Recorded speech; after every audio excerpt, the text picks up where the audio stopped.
ball has gone out of the ground. That's the reason a new set of balls have come onto the field. This is by far the best shot of the tournament.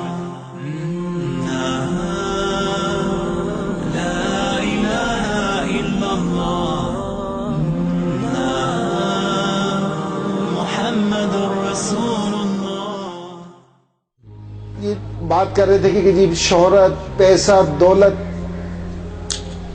اللہ کا شکر ہے کہ اللہ نے مجھے ساری چیزیں دی، لیکن ایک سکون ہے نا وہ میرے پاس نہیں تھا. کیونکہ جی ساری چیزیں، انسان اس دنیا میں کس چیز کی محنت کرتا ہے کہ جی مشہور ہو جائے،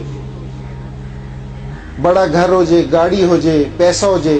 یہ تین چیزیں کب سارے لوگوں کے پاس آ جاتی ہیں، گاڑی، گھر، پیسہ. شہرت کم لوگوں کے پاس آتی ہے. اللہ نے مجھے وہ بھی دی، لیکن اس کے باوجود میں مطمئن نہیں تھا اپنی زندگی سے. اور میں جس شعبے میں کرکٹ میں اللہ نے مجھے رکھا، تو اب بھی پاکستان میں کوئی ایسا پلیئر نہیں ہے کہ جس نے میرے سے زیادہ سکور کیا ہو.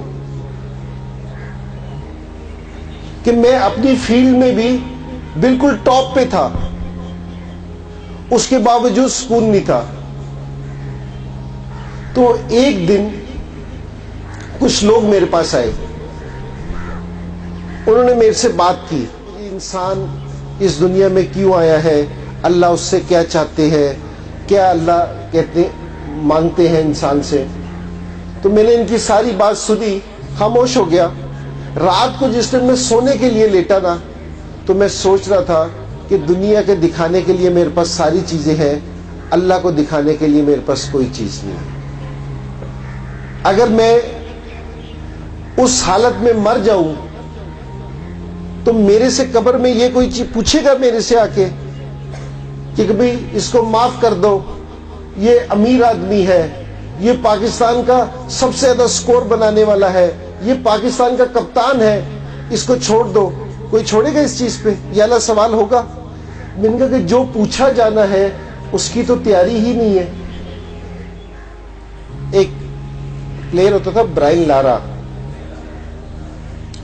اس کو ہم نے کراچی میں ٹیسٹ میچ تھا ہمارا ان سے، تو محمد یوسف نے نا اس کو کھانے پہ بلایا، اس کو دعوت دی، بتایا کہ جی ہم اپنے اللہ کے کس طرح بات مانتے ہیں، کس طرح حضور پاک صلی اللہ علیہ وسلم کے طریقے کے مطابق زندگی گزارتے ہیں، کس طرح ماں باپ کی بات مانتے ہیں، کس طرح بیوی کے ساتھ معاملات کرتے ہیں، کس طرح بچوں کی پرورش کرتے ہیں، کس طرح پڑوسیوں کا خیال رکھتے ہیں، کس طرح اپنا کاروبار کرتے ہیں. ساری چیزیں بتائی اس کو.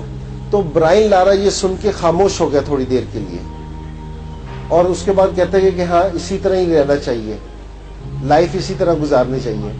جس ٹائم کھانا شانا کھا لیا، تو جس ٹائم وہ ہوٹل جا رہا تھا یوسف کے ساتھ، تو یوسف سے کہتا ہے کہ یوسف ایسے مسلمان کا ہے جو اس طرح زندگی گزارتے ہو،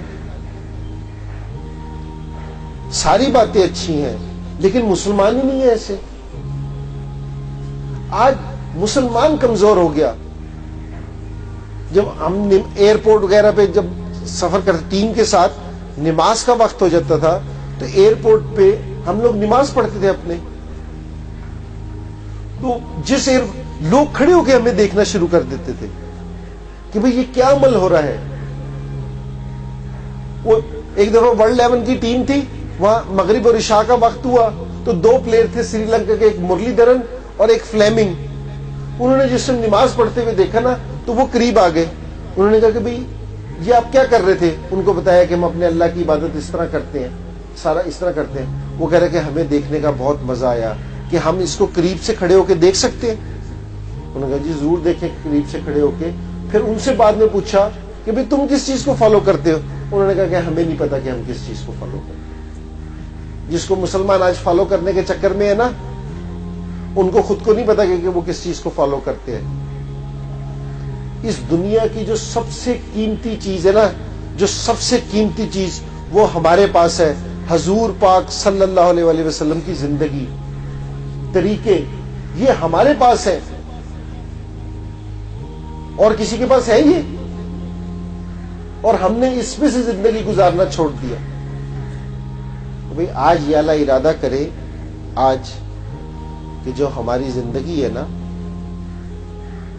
وہ حضور پاک صلی اللہ علیہ وآلہ وسلم کے طریقوں کے مطابق آ جائے. يا مالك الملك يا ذا الجلال والإكرام